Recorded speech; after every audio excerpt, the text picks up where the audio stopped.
That, I think, is one of the most exciting things about the Sustainable Urban Design Handbook is that it actually shows people how sustainability is possible. And so often planners are in the role of being responsible for explaining not just how we could do something, but also of the whens and a whole bunch of the whys. Because when you know enough about the way in which your decision might be impacting someone else, you can have a more specific conversation about how the consequences of that might be managed. And that's really the work that cities and planners are doing everywhere. Imagine walking down a bustling city street where every building connects seamlessly with everything else that surrounds it. Storefronts spill onto sidewalks, pedestrians linger in inviting public spaces, and the built environment just vibrates with life. How do you create spaces like these? What decisions and considerations can help guide development that meets interrelated and sometimes competing needs, while at the same time delivering a vibrant, integrated sense of place? My guests today have some answers. Welcome to this episode of People Behind the Plans. I'm your host, Megan Stromberg, Editor-in-Chief at the American Planning Association. Today we delve into the art and science of sustainable urban design with two distinguished guests. Both of them have dedicated their careers to understanding and shaping the way we think about our communities. Joining us is Nico Larco, a professor of architecture at the University of Oregon, a principal of Element Urban Design, a consulting firm, and the co-author of the Sustainable Urban Design Handbook, published by Routledge. Nico's work offers planners and others a comprehensive framework for creating urban spaces that are not only sustainable, but also livable and engaging. We're also joined by co-author Kaarin Knudson, a licensed architect, urban designer, and the mayor-elect of Eugene, Oregon. Kaarin's journey from architecture to public service is deeply rooted in her commitment to equity and sustainability. Her work in community-based design has been instrumental in shaping more inclusive and resilient cities. In this episode, we'll explore how the Sustainable Urban Design Handbook provides planners with the tools to create dynamic, thoughtful spaces. Hello, and welcome to People Behind the Plans. Great to be here. Thank you so much for having us. Thank you, Megan. My first question is for Nico. Can you tell us what inspired you to create the Sustainable Urban Design Handbook? How did you know there would be an audience for it? The story really starts with the Sustainable Urban Design Framework, which is what the handbook is based on. That was about 14 years ago. This is really a story of necessity being the mother of invention here. I'd been doing a lot of research on walking and biking and wanted to expand beyond that, start thinking about sustainable urban design. I assumed there'd be a whole lot of different resources and that there'd be something comprehensive. And there's a ton of really great information out there, but it's mostly siloed and it's pretty complicated. And there was really nothing that put it all together and let us understand like what were the questions that we should be asking? How do things relate to each other? Mm-hmm. And so I thought there was this real gap for me in the work that I was doing, but also a gap for planners and designers, a toolbox that they could use to comprehensively understand this. So I started by doing a whole lot of reading, talking to a whole lot of people who had expertise in different parts of this, and creating what was uncomfortably starting to feel like a really endless laundry list of issues to consider, which when you are doing work, this starts to be a problem, right? Just endless list. And it was a little bit in that mess of a stew that one night I woke up at 3:00 in the morning, literally woke up at 3:00 in the morning with this idea of like, oh, you could organize this in terms of all these kind of physical urban design elements, these things that you could do based on your desired outcome goals and the scales at which we typically work in urban design. And that was really the birth of this framework, which then took years of research to develop. And so about 10 years ago, started working on a book that would take each one of the individual elements and give more depth into each one of those things. Was really excited to have Kaarin join me a few years later. And it's been a labor of love, I'll say, to get it done. It's been a ton of work, but we're both so tremendously excited to have this out in the world and really, really hopeful that it's helpful to people. It sounds like quite a journey. My next question is for Kaarin. You've talked before about how the book is being used in various real world situations. And maybe you could give us an example of how this framework that Nico has just described to us has been applied.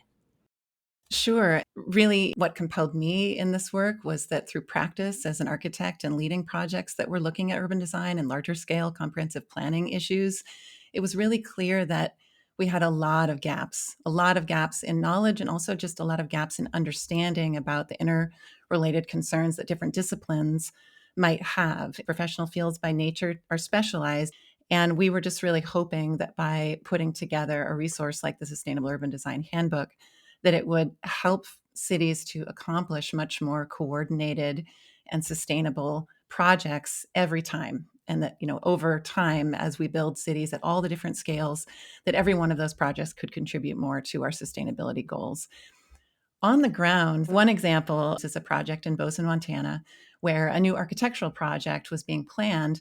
But as is the case in many places, this was going to be among the first projects in a new neighborhood center, and was also really meant to turn the page to a new era of development and to model a new pattern of development that projects in the future would look to and follow and respond to as context. And so as that project was moving forward through its schematic design process, which is very typical for an architectural process, you get to the end of schematic design and you kind of know what the building is, about what it looks like, and what its program is going to be. And at that point, the design team asked me if I would be willing to just workshop and partner with them using our research to understand how the building could have a stronger urban design response and be a better model for future development.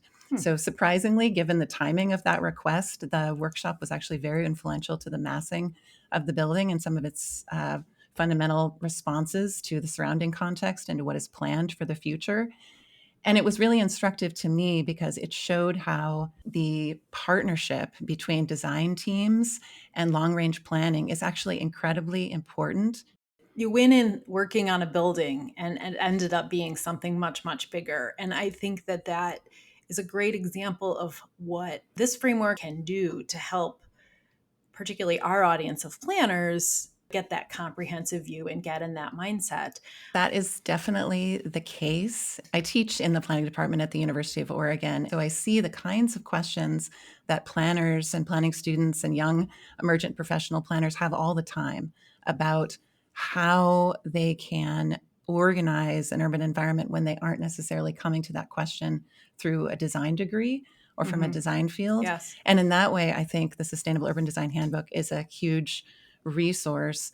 I also think it speaks really to the heritage within that school and the place of the Willamette Valley in Eugene. And I think a lot of the strength of that history comes from work related to passive design and understanding passive energy systems. And there is a lot in urban design and a lot of this framework and a lot of our research that really illuminates the passive opportunities in how we organize and site buildings, how buildings are oriented in relationship to a street or to the public realm. And that's powerful work for our planners who also are very concerned about reducing CO2 emissions and planning for a future in which we don't have to rely so much on mechanical heating and cooling.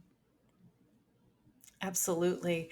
It's also wonderful to hear you talk about how allied professionals come together and work together for a shared vision and learn how to understand each other's point of view. So interrelated, but sometimes competing needs are better understood and better met. I think one of the basic realities of urban design is that it takes a lot of different people, a lot of different skills, a lot of different disciplines, and a whole lot of people who are not professionals to make these places happen. And so if you want to create more equitable, more sustainable, more livable communities, it really takes a whole bunch of people pointing in the same direction. And part of the goal, as Kaarin was saying, was to create a tool that would help align all those interests, all those efforts to help create better outcomes. The book is really visual. So that makes it a little bit of a challenge to talk about on a podcast, but let me see if I can set it up a little bit. It looks at different scales from the region or city level to a block to individual parcels. And then the images and text help illustrate for readers how various choices impact other areas. So, for instance, how dense and energy efficient building types are related to a number of other urban design elements, from zoning to parking to urban microclimates. It gives caveats and considerations for each element throughout, and then there are these extensive internal cross-references and guideposts so that you know exactly where you are in the book and where you might want to jump to understand better. So Nico, how did you approach the challenge of making these concepts that are complex and interrelated both accessible and actionable? At first, it completely warms my heart to have you talk about the graphic nature of the book because we really worked tremendously hard to make it really accessible to professionals and community members alike. I think, as mentioned before, the overall goal was to try to make a tool or an approach that was going to demystify what we often see as this kind of large, unwieldy, intractable issue of like, how do we create sustainable, livable, vibrant places? How do you gather all this thinking in one place and like a simple, understandable kind of translation of that? The framework overall, I'd say this all the time. I feel like it's like a magic decoder ring, which relates the outcome goals. Here's the physical, specific urban design elements that you need to work on to get to those outcome goals. And the thing that we kept on asking ourselves as we were working on this is distilling what's like the most important thing that people need to know to be able to make good urban design decisions based on this topic, right? And so the element chapters are pretty much based on that structure. They include, first of all, an overall description. If you've never worked with this type of topic, if you don't know what vertical complexity is in creating habitat, we'll give you a little bit of description of what that thing is. And then there's this whole section that talks about considerations and caveats, as we mentioned. It talks about operations issues, maintenance issues, political issues, element interactions, how things relate to each other that we should be keeping in mind. And then there's a section which is pretty straightforward design guides. These are specific physical things you should be doing as you're laying this project out to help get to better outcomes. On the one hand, you can use the book as a design guide. I've got a project, I'm working at a specific scale. Here's a list of things that I should consider and think about how they relate to each other, where there's opportunities for synergy and co-benefits, where there might be trade-offs. You can also use it as an evaluation tool to say, what are my existing conditions? What's really working well in this area? What is going to be difficult but doable? And what's really going to be challenging? What kind of partnerships do I need to develop with people outside of the project, outside of my discipline? What other community members or groups do we need to be reaching out to that we could have co benefits or maybe even chase funding together? And then also you can use it as a stakeholder engagement tool. I've often said, you know, stakeholders typically know what they want, what outcome they want, but they might not have the training to understand how that translates into the physical world. So this is a really good tool to help people understand how it is, the things they want, what needs to happen in the built environment to get to those outcomes. That, I think, is one of the most exciting things about the Sustainable Urban Design Handbook is that it actually shows people how sustainability is possible. And so often planners are in the role of being responsible for explaining not just how we could do something, but also all of the whens and a whole bunch of the whys. And it also, I think, supports better process and better engagement because when you know enough about the way in which your decision might be impacting someone else, you can have a more specific conversation about how the consequences of that might be managed. And that's really the work that cities and planners are doing everywhere, and also in rural communities are doing. To understand how it is that we are going to actually navigate the trade offs and the hard decisions and get the most sustainable and best possible outcomes with every project that we have an opportunity to work on.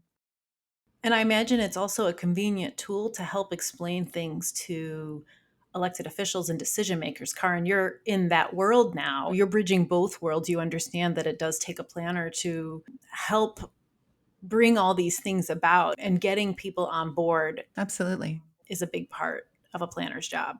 Yes, as everyone listening to this podcast well knows, that is the work of community planning, charting a course that responds to all of the data and all of the information, but that also has community will and political will behind it.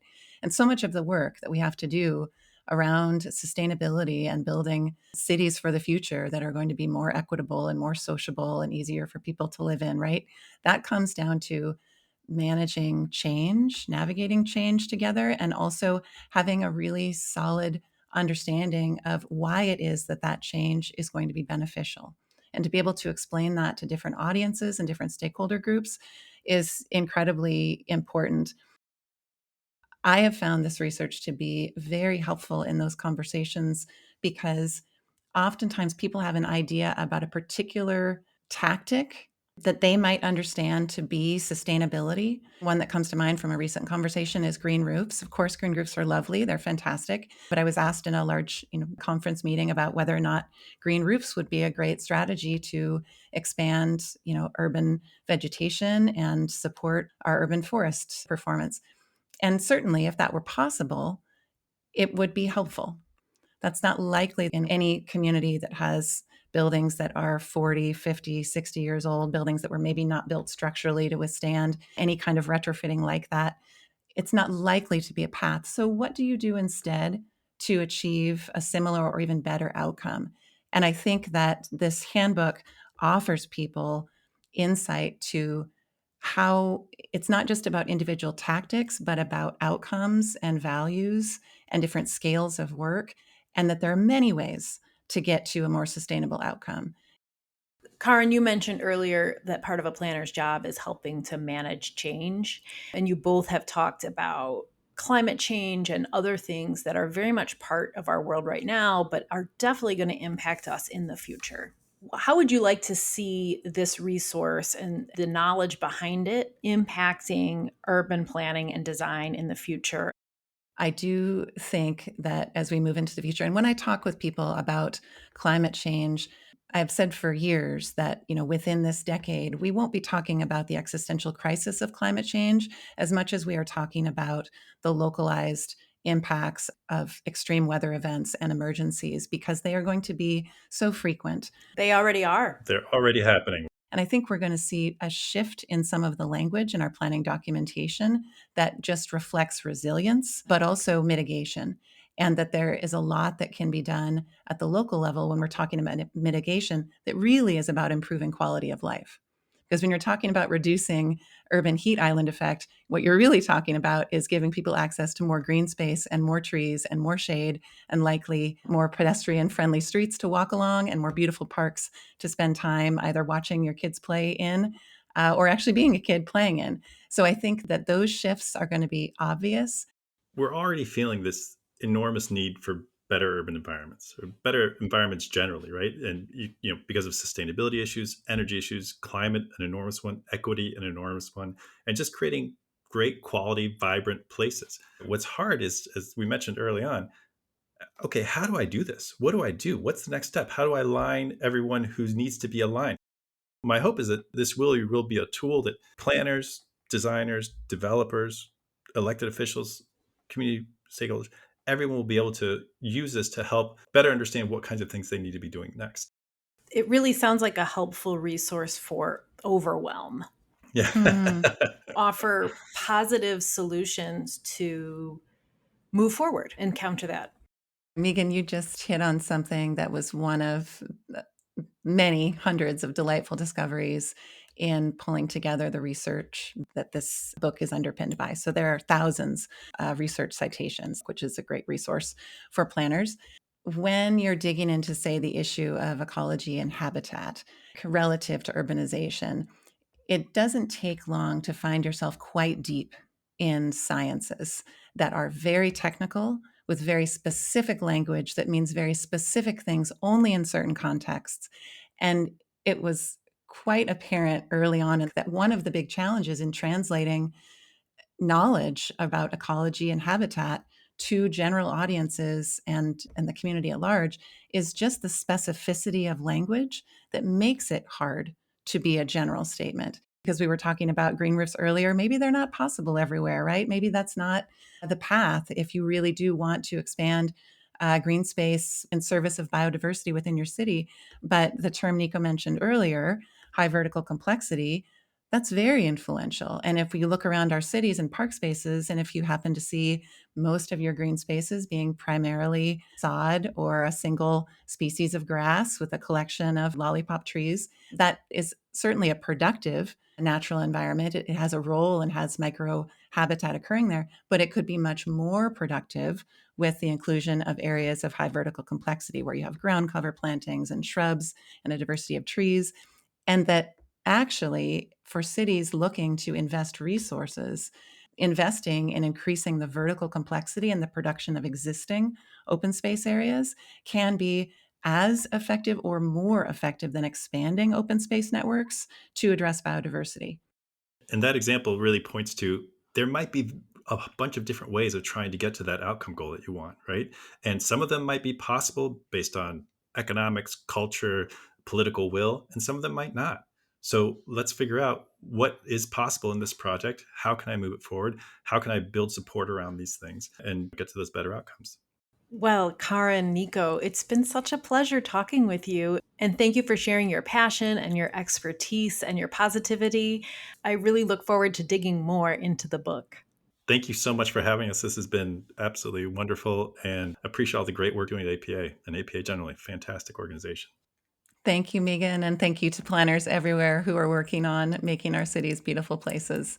We appreciate you, and we hope that this resource is useful in your work. Thanks for listening to another episode of People Behind the Plans, an APA podcast. If you want to hear more great conversations with experts from across the planning landscape, subscribe to APA Podcasts so you'll never miss an episode. And if you like what you're hearing, rate us on iTunes. You can find People Behind the Plans on Spotify, Apple Podcasts, Stitcher, or wherever you get your podcasts. You can also find our entire library of episodes at planning.org/podcast.